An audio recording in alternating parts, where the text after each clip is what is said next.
Hello and welcome to the Lockdown Beers and Hash Rugby Chat, or just Rugby Chat actually. Geez, Hash Rugby Chat, that's a show that we used to do about, maybe 2 years ago now. Wow, long time ago. Anyway, that's going back in a while. Hope you're all safe and keeping well and all of that kind of stuff. Let's follow the rules and get out of this lockdown as quickly as possible and get vaxxed, folks. A big Super Saturday, isn't it, this weekend, where they're trying to get lots of people vaxxed. I'm double vaxxed now and very happy to be so. Look, I hope you will do as well. Been obviously seeing it on our, by Sky's been pushing it on the during the rugby games. They've been mentioning it, and New Zealand Rugby getting behind it for this weekend as well. So that's all kind of cool. I'm on the export gold this weekend, this day. It's Wednesday. It's not even a weekend, is it? Geez. I'm all over the place. Shows how you lose track of time when you are on when you're in lockdown and all this kind of stuff. Lots of stuff going on. I've totally lost track of time today. I thought it was about like 3 o'clock in the afternoon or 2 o'clock in the afternoon, and suddenly it's 5 o'clock. Wow, bang! So hopefully you're getting to the end of your work days and you've got what you need done. I haven't, as you can probably tell. On the news today, the Chiefs women's side have announced their captain and their first player. So we will hear from her, and also we'll talk about that. World Rugby has done made an announcement around clothing alteration, and also we'll have a chat about the November tour. Plus anything you guys put in the live chat. I'm getting messages. You can put messages in the live chat on Facebook and YouTube, or if you're on Twitter, just reply to the tweet, because Twitter doesn't allow you to actually put comments in anymore. So you can do it that way if you would like to. Anyway, look, 5 o'clock, it's just gone over. So time to crack open that beer, folks, close those work emails and start to wind down for the evening. Talking of the evening, we have at 8 p.m. today, I think it'll probably be our last standoff show of the season. Unless there are any specials that we do, the boys want to do during the off season. And they'll be doing their awards show tonight. So that's our rugby league show, folks. A couple of big news stories as well they'll cover off on. So do join them for that at 8 p.m. this evening. I'll be behind the scenes in the live chat, so do join me for a chat as well on that one. So congratulations to Les Elder, who has been announced as the Chiefs captain. She was also the captain of the Chiefs women's team for their exhibition game against the Blues earlier this season. And I got to have an interview and a chat with her as part of a media stand-up with two whole media people turned up. So I thought it'd be fun to just share that video. It's not very long, and you can hear her thoughts about what it means to be captain and what it means to get this opportunity for the women. That's what it is. Looking here. Yeah. So congrats on the captaincy. Quite an honour. Yeah, it is. Thank you. Yes, huge honour. But I mean, like I've said before, I think it's just exciting for us to just get the opportunity to play in the Chiefs jersey. So I'm more excited about what the team's going to experience this weekend and everything. What are you going to bring to the leadership? Any big plans, big pre-match rev-ups or anything like that? Nah. We just keep it simple and just what we've been doing already. No massive changes or wouldn't change anything. Just mainly enjoying the week, the build-up, enjoying the moments on the day, and just playing well. I guess that's going to be the best thing as a leader. Any of the girls who are leading are all leaders, so they will just put their best foot out there, playing some good rugby. That's all we want to see. Yeah. So is it quite a unique feeling and something you can maybe look back on in time because of the unique sort of nature of what we've got here, this sort of side? Yeah, I mean, it's really exciting, but I don't want to look too much into that. I mean, at the end of the day, leadership, captaincy, those sorts of things, it's an action, not a title. So I think for us, it's just letting the week unfold, enjoying the week's building, and then going out there and just playing well. And obviously, It's just been joined by Con. How are you doing, sir? Good, thank you, Paul. Thanks for having me. Sorry I interrupted your video, did I? Not at all. This is just so you're aware, and so everyone else was reminded of us. This is a video I took earlier in the year when the Chiefs played the Blues as part of their exhibition game. This is Les Elder, who is the captain of the Chiefs in that game and has also been named captain for next year as well. This was our pre-game interview. So I'll just play the rest of the video. Yeah, continue. Sorry. Sorry, no, go for it, mate. So far, she's talking about the excitement that it's and the opportunity for the players. From Black Ferns and things like that. What's that going to be like? Skippering a different team here, being able to bring lessons that you've had there. Yeah, well, I think I'm really lucky that we've got a group of leaders. Chelsea Ali from Waikato and Arikiana from County. So I'll lean on those girls. We've got a number of Black Ferns in this team as well. So the expectation will be for them to lead. I'm definitely not doing it alone, and I've got some great support around me. So I think the team's going to be good. Leadership, you coming back in there, obviously there's change with you going away and things like that, but later in the year, is that a goal to get to see back? I think at the moment we've just got a leadership group running at the moment in the Black Ferns. Again, 6, 8, 10 of us working really well in that space. No one's really worried about that at the moment. We just want to get the baselines and the foundation right for our team, and then when that time comes, we'll cross that bridge. But yeah, same story, just play well. Just on the fixture,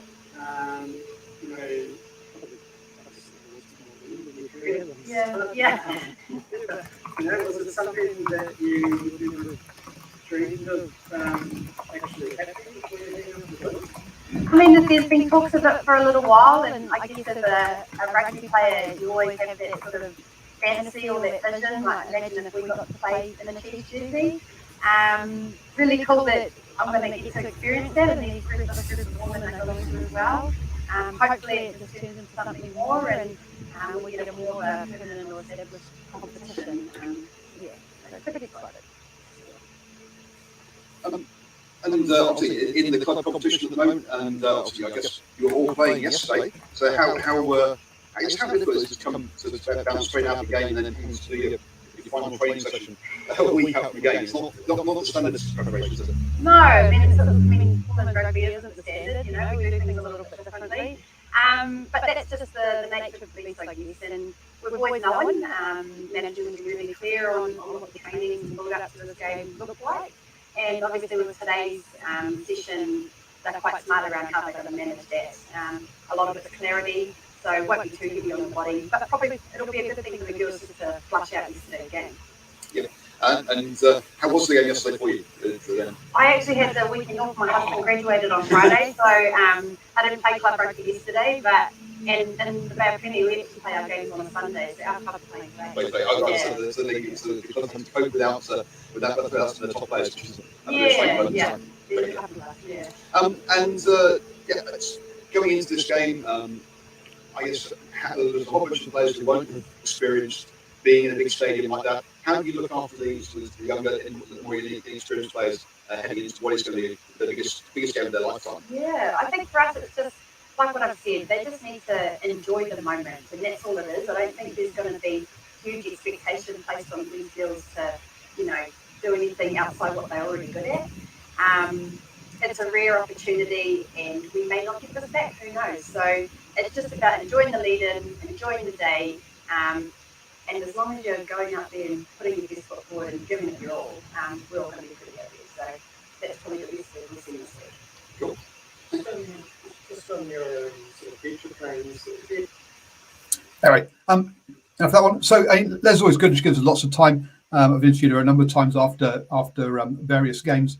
But so yeah, look, the opportunity and the excitement of being of this is clearly coming through on that one. And also, I think Colin, the other piece there, she says we don't do things standard way in women's rugby, and I think that's something that they used to being made to sort of bounce around from one thing to another or not have the proper preparation. Hopefully that'll improve over time, though. Yeah, absolutely. I think I thought it was interesting how they're going to do it with the 4 teams. I understand why, easier for the schedule and everything like that. I assume that team down south, being from that region, is going to do pretty well. But she's a great player, and it's a good start, for them. So I think our Chiefs team will be they'll be good. They're all the I honestly, I've got no idea the form of those teams. because I'm assuming they're going to derive their players from the local regions. But as we know with Super Rugby, they don't need to.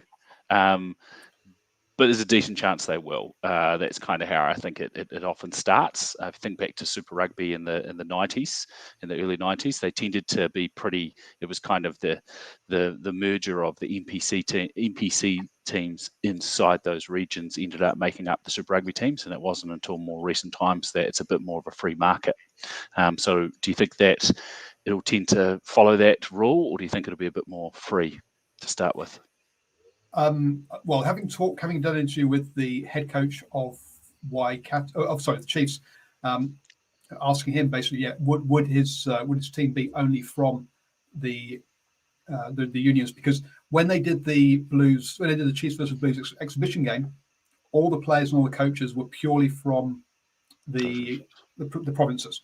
So the Blues was purely from Auckland, North Harbour, and Northland, and the Chiefs were purely from Canis, Manukau, Waikato, Bay of Plenty, and Taranaki. And as you heard there, she talked about two players which were the captains of White. She's the captain of Bay of Plenty, and she mentioned Chelsea Alley, and I've gone blank as to the county's Manukau captain. I'm sorry, she's a fantastic player. But those she mentioned those two players, name dropped them during that interview. So, but when talking to the Chiefs head coach, no, he said that whilst they would predominantly be from there, if he saw a player that was available that they wanted outside of that, then he would go get them. So absolutely, I think that's why you do it, and it would be weird if it was any other way. I mean, it shouldn't be. It'll be interesting to know what the percentage is. I'd imagine it'll be a small percentage outside the region, maybe because of the fact of what it would cost to have players relocating and everything like that. But I'd hope that in sort of 2 or 3 years you do get that, a similar structure to Super Rugby where, I don't know what actually, Paul, you might be able to tell us, if you take the average team, Highlanders or a Crusaders, what's the percentage of players that actually played their club rugby in? I know you're probably not going to know this offhand, but if you have any opinion, percentage of players that played their club rugby. For dumping you straight in it with that question. I don't know. What I do know is that I remember Auckland provincial team putting out a tweet and wishing their players in all 5 Super Rugby teams good luck for the weekend. Oh, yeah. So, they're a factory farm for the rest of them, and so they should be with that population centre. I mean, the Blues, the Auckland-based players, that the All Blacks that ply their trade in different regions is quite a phenomenal list. Going back a few years, Kieran Reid and multiple other players that never played for the Blues, should have, and it would be cool if it might be, let's say it's 50%. Let's say it's 50% of the players in the average Super Rugby region actually come from the clubs in that region. It's not going to start. So if you look at something like the Crusaders are almost exclusively from Canterbury and Tasman, and increasingly so. So if you look at their new hires each year, you'll find that they're all from those 2 provinces, plus maybe one. Particularly in the last four or so years, right? So they've really gone that route. Whereas the Highlanders, let's be honest, if your catchment area is Otago and Southland, you're not talking of 2 teams that have been in the NPC finals, sort of 4 out of the 6 teams in the past 3 years, which is what you are talking about with the Crusaders, with Canterbury and Tasman. So they have to go outside their region. So for the Highlanders, it's much higher than say the Crusaders. It's very different. Yeah. So it depends on each one, and that's one of the reasons why you've got that only one team in the South Island is Southland doesn't even have a women's Farah Palmer Cup team. Yeah. So the Highlanders one would just be Otago. Otago are a championship team. They're a premiership team. They came last, so they're going to be a championship team next year. So expecting effectively a championship team to step up to Super Rugby would be a tall ask, to put it nicely. Whereas if you think about, if I just quickly share the Farah Palmer table, you'll be able to see how that kind of works out. So for the southern team, and I've just gone blank in my head. Matitigi or something. I've as to the name, but sorry, folks, my bad. But if we just up there, so they're going to have basically Canterbury, who came top, and then lost the final. Otago, who came last in the Premiership, and then if we scroll down to Tasman, who came last in the Championship. So effectively, it's going to be Canterbury, that team. You then look at the Chiefs, who will have Waikato, who came second, Counties Manukau, who came fifth, and Bay of Plenty, who came sixth, but all Premiership teams, plus Taranaki, plus the odd player from Taranaki, because they came last down here. So having nearly half of the Premiership in their catchment area, you'd expect the Chiefs to be pretty much all. Good. Yeah, no, that's a good way to look at it. No, interesting.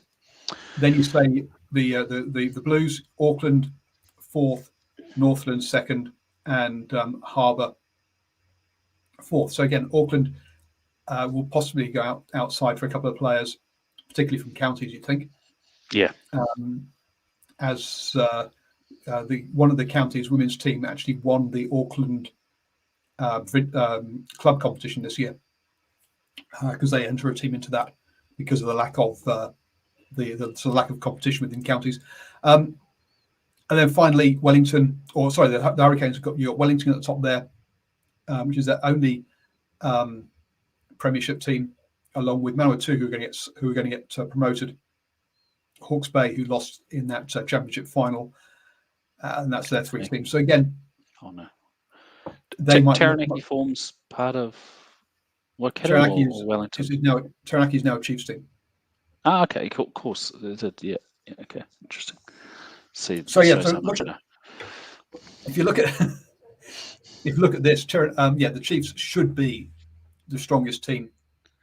Yeah, and particularly, this weekend when you look at the fact that they pipped the Canterbury team as well. So, recency sort of bias. When I initially looked at that, when I initially heard the announcement, it was before the final, and I thought, well, Canterbury have won the last, 4 finals? They probably don't need too much more assistance to, I know you said they'll only get a handful of players. You're probably right, particularly when you look at that. But they'll definitely scratch together a few from Otago and Tasman, and hopefully, if it goes well, all teams will be able to pinch a couple of players from different regions, maybe next year or the year after. This year it would be cool as well, and so I sort of thought they'll be pretty lethal. But when you show me these stats, it does make sense now. You've really got 3 regions, almost 3 regions each, isn't it? And some regions are doing a lot better than others. So Waikato looks pretty hot. Yeah, so look, the Blues have got 3 regions. The Chiefs have got 4. The Hurricanes have got 3. And then you've got the Crusaders have 2, and the Highlanders have 3. Right? Sorry.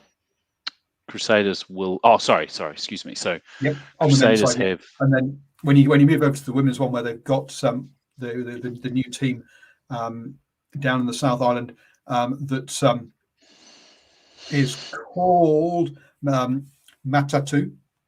They will have 3 there. Yes, Tasman, Canterbury, and Otago. So tell us about this Matatu. I don't know anything about this. Oh, so the name of the South Island team is going to be Matatu. Oh, okay. So it's going to be. It's not going to be called Canterbury Plus. It's not going to be called Crusaders. Yeah, it's not going to be called Canterbury Plus or Crewlanders or anything like that. No. Yeah. Okay. Cool. No, that's good. Matatu. Okay, that's cool. And they announced, and unsurprisingly, they announced. Unsurprisingly, Ken Ricotsi was one of their announced players yesterday when they announced 5 players for their team. So, but that also included Pippa Love, who I think is from Otago, from memory, who is also a Black Fern as well. So they've announced some players, I say, from their provinces already. With 5 players, and the Chiefs have followed up today with 1 player. So we're starting to see some named, more than we can say from Moana Pacifica, for example, who haven't named any players yet. even though some have been leaked, as we discussed last night. So yeah, no, it's look, it's good. It's heading in the right direction. Yeah, it's going to be interesting. Looking forward to it. Yeah. Also, today, and I noticed I got a little alert through from stuff, because I have stuff set up to give me little alerts around various jobs, and one of the alerts I've set up is that it tells me about all the rugby jobs in New Zealand, and this role came up today, and which I found rather interesting. So I'll just quickly share. Are you about to ask for some help with your CV? Or? Well, unfortunately, I can't move down to Wellington to do the job. But as you can see there, New Zealand Rugby is looking for a new head of women's rugby, which is interesting timing, considering they've just launched the new women's Super Rugby competition. So the lady who was part of the announcement of that, I should know her name because she's just connected with me on LinkedIn, as I was going to try and interview her about all this, but obviously now that she's resigned, is going to do something else. It's a bit difficult. So yes, so that job has just come up. So folks, if you think you can take Kate Sexton's role and lead women's rugby forward in New Zealand, then go ahead and apply, because yes, that role is up for grabs at the moment. So which I found as interesting timing to do the biggest announcement of your career and then to resign. Yeah, it's pretty exciting. Like, I mean, as far as getting this launched, presumably she has should get a reasonable degree of credit for it. And absolutely. And how it's going. We've got the World Cup, and you just won a gold medal.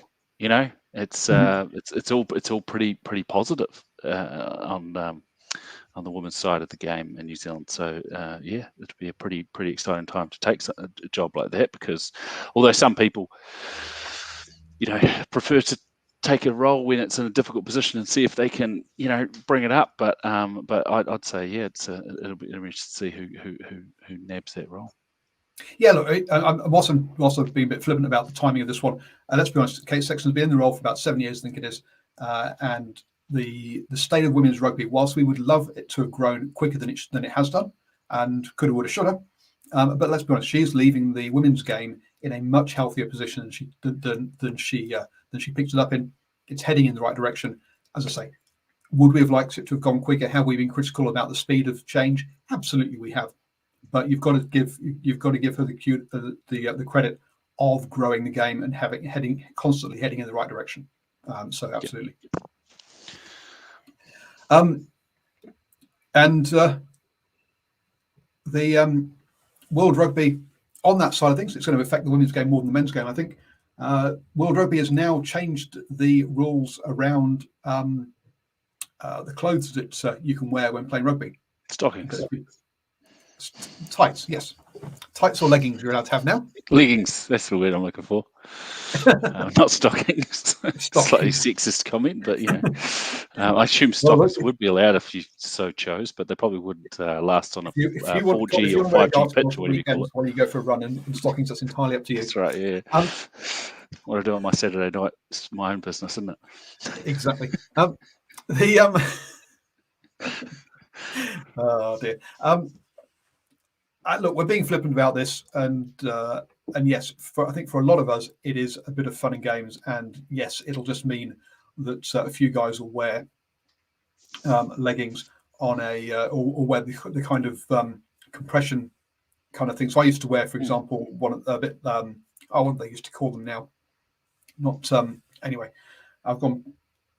Skin something or other was the name of the brand. Skins, yeah. Skins, that's right. Yes, you'll find a bunch of players in club rugby who wear skins for when it's sort of snowy and cold, just to try and keep it a bit warmer. Yeah, well, Aaron Smith wears them on his arms. Pretty much every no matter what's going on. I assume he probably wears it in Brisbane, but you see him with them often. And it might change the look a bit of, it might actually have an interesting impact. And I don't necessarily mean it on a negative point of view, but have a look at American football. They tend to don the leggings and everything pretty much, whether that's the quarterback or others, and obviously they're playing in the American winter generally. So yeah, rugby will look a little bit different, being a winter game with this, because I think it will take a bit of time, but I'd imagine the downsides are going to be outweighed by the upsides of having sort of, you're going to be warmer, slightly less, quite small, minor, but probably, when you have them, problematic injuries, particularly with those synthetic pitches or artificial pitches or whatever they call them, 5G, 4G, what the fuck, whatever it's called.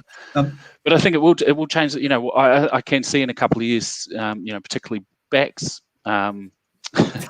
Maybe that's rubbish, but wearing the leggings, and unless they're playing in Brisbane or South Africa at the high veld in the middle of summer, But you make a good point there that we've already seen players wearing long sleeve skins or equivalent, whatever the brand is. And we've also seen them wear the cycling shorts pretty much down to the knee, right, underneath their shorts. So what's the difference between it? They're only exposing their knee when they've got their socks pulled up. It's not like it's a big difference if it goes down to their ankle. So anyone who complains about it, I just don't see what the downside is. It'll look different. It'll be noticeably, like if everyone's rocking them, it'll look different. And the traditionalists and kind of like the sort of morbid traditionalists, I'd say, might go, it looks odd, it looks strange, but it's just it's just evolution, really. It's like headgear. You don't see that as much every day, whereas you did 15 years ago all the time. So things change. And from a women's point of view, look, I'd say, having not been a teenage girl and not sort of worried about body image in the same kind of way, but a lot of people, several people come out on Twitter and said, look, this is a bigger deal than you realise. So that's again, that can only be a positive. Also, if we're talking about these trying to spread the game into some of the Muslim countries in the Middle East as well, for example, where they're trying to push it, then again, the covering of legs is an important thing for that as well. So look, as you say, there's a slight aesthetic change, but apart from that, it's all good. So anyone who's upset about it, really get a life. You won't see as much blood. That'll be an interesting thing. Yeah. Just to, if you get an injury, you're not gonna see it. It might have a you're not going to have the visible injuries that you sometimes get, although most of those are in the head anyway. So you're kind of saying it's more MCU style violence rather than that's rather right. than the Dark Knight style violence. That's true. For those of you with for those of you comic people, that would, as you say, I think also that the 4G, 3G, 5G thing again, just to stop those grazers is also a good move. Yeah. Finally, there's been an article on Stuff about the number of what players Wayne Pivac will be missing. So apparently he's missing 9 players who are playing on the English Premiership, who won't be available for that game against the All Blacks. And if you add in all of the injured players, he might be missing up to as many as 21 players for selection, which is kind of nuts. We say you have to be able to deal with injuries, but that's another level, isn't it? Yeah, I mean, a couple of points on this, a few minds. I mean, on one hand, I feel it's disappointing. I think Wales need to be at their best to be able to challenge the All Blacks. We're a bit of a bogey team for them. Just even turning up on the day with that black shirt is, it is something that the Wales team for the last 67 years seems to have a bit of an effect. And so it's disappointing because you always want to see a challenge. And I'm, one day they will beat us. And when you see this, you kind of go, oh, it means that it's probably less likely to be this year. On the other hand, I keep hearing about this over the last 2 or 3 years, how depleted Wales have been. And I'm pretty sure they were reasonably depleted before they won the Six Nations. I could be wrong there, but they were considered to be a bit of a depleted team from injury.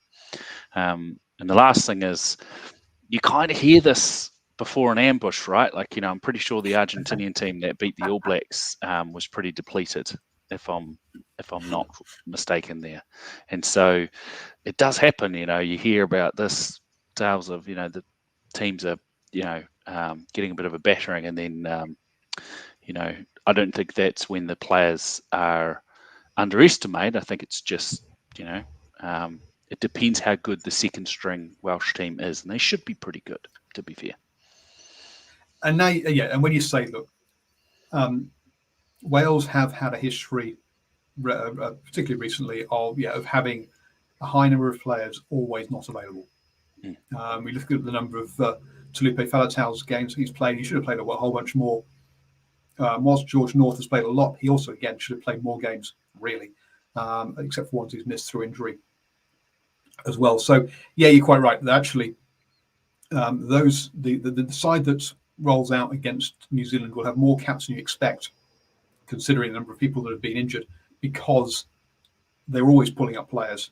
They do need a 40 to 50 man squad, whereas the All Blacks will only use 30 odd, because the players don't play as much rugby, they're not injured as much, and they get pulled out of a couple of Super Rugby games each year, which we moan about, but that keeps them from getting injured. It does.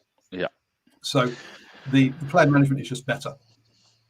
Absolutely. I do think if we went back, I might have a look at this for a future one.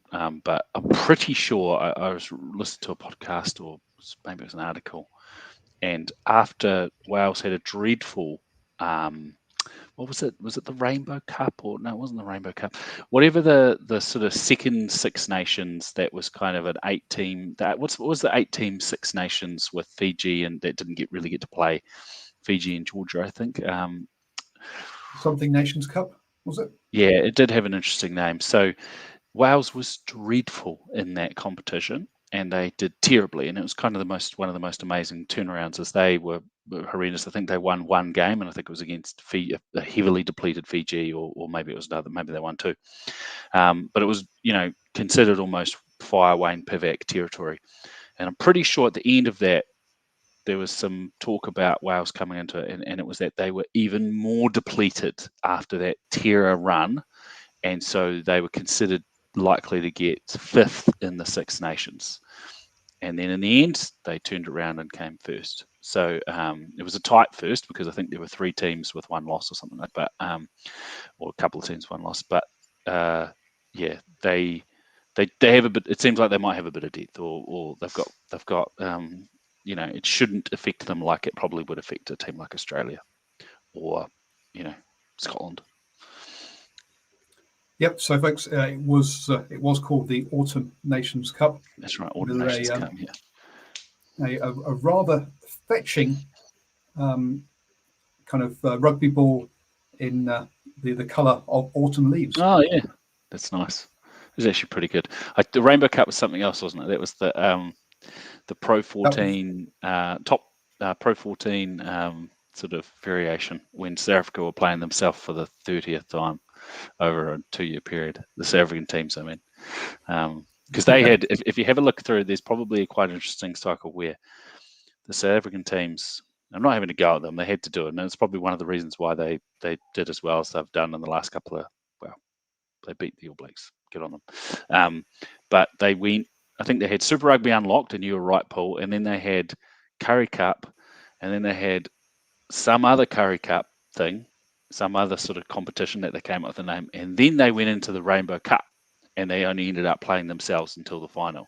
So they had sort of 4 competitions, and I got a bit confused about what the hell the names were of those. Hopefully they never have to do that again, because that would be, I'd imagine playing Super Rugby Aotearoa 5 times in a row wouldn't be that fun. particularly if there's only 4 teams, makes it even worse. What's your pick for that game, Paul? Sorry. For which game? What the?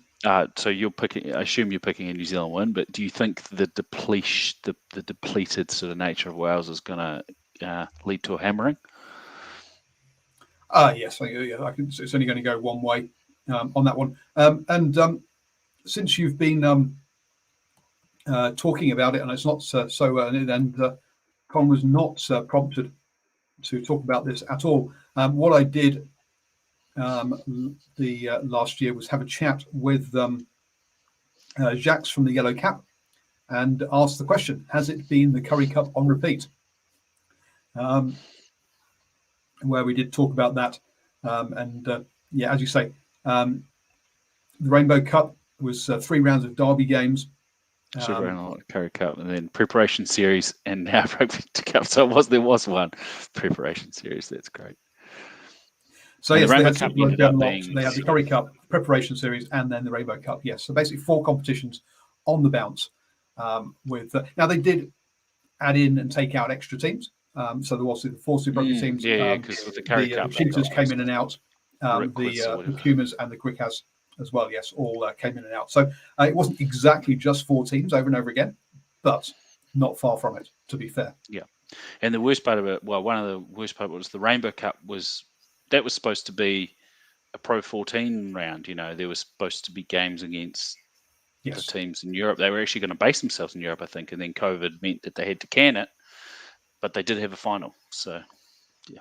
So that's available, as you can see, as a video or a podcast. If you become a supporter of NZ Sports Radio, you can go and check that out over at nzsportradio.com. And say I had a chat with Jacques about that, and yeah, that exact topic earlier this year, going through check it out. All those back-to-back competitions. Well, thank you, Con. I guess the only problem I do have is that it doesn't look like you've had a beer this time. No, I'm trying, to be honest. I'm trying not to drink Monday to Thursday, but this. Jeez. So today I didn't. Yesterday I did because of this. So I'm trying. So it's an ongoing battle, but it's because it's very easy to have quite a few beers when you're in semi-lockdown. It's a good excuse anyway. On a regular basis, I could see, yeah. I've absolutely no idea what you're talking about. And on the weekend, wow, I'm not a heavy drinker. I'm just a regular drinker. So yeah, hold on a second. Exactly. That's again those beers have been drunk in 1s and 2s, not in 5s and 6s. Yeah, good on you. The other good news I got today was that I have been allowed to go to the Taranaki versus Otago game at Rotorua on Friday. So, folks, there will not be a 5 p.m. lockdown beers on Friday because I'll be on the road driving to that game to bring you post-match reaction and obviously feed and obviously coverage from that game. So you can head. So yes. So thank you to Bay of Plenty for confirming that for me. Thank you, Con, and hope you're having sounds like you're surviving lockdown okay at the moment. Well, you're not so locked down there in Canterbury, but no, quite lucky. You're hoping to get, or you might be getting to the Canterbury game this weekend. So, folks, do join us probably on. We'll definitely have a lockdown beers on Sunday. And also we'll be chatting about the rugby all at 5 p.m. and also 8 p.m. on Tuesday night as well. So if you want to get feedback of what it's actually like to be at the games, don't forget to join myself, Con, Stephen, Ashwin, Boa, and all the rest of us here on New Zealand Sport Radio. Thank you.